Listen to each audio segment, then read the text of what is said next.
First up, we're tackling pizza, the ultimate comfort food. But instead of the usual doughy base loaded with cheese, we're going to use a crispy, thin, whole grain crust and a rainbow of fresh, nutrient-packed veggies. And yes, there will still be cheese, but we're opting for a lighter, reduced-fat mozzarella. The result?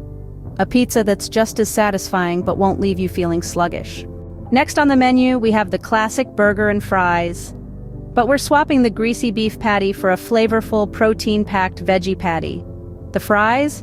They're getting a makeover too. Sweet potatoes are stepping into the spotlight, baked to perfection and lightly seasoned. Trust me, you won't miss the original version. And for dessert, how about a slice of rich, creamy cheesecake? Sounds indulgent, right? Well, our version is made with Greek yogurt and a nutty almond flour crust. It's a dessert that's not only delicious but also packed with protein and healthy fats.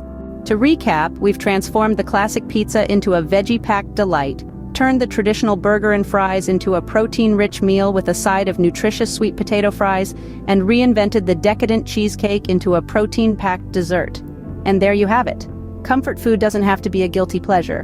With a few smart swaps and a little creativity, you can enjoy your favorite dishes without the guilt. So, next time you're craving comfort food, why not give these healthier versions a try? You might just find a new favorite. Until next time, keep exploring the delicious world of healthy comfort food. Bon appetit!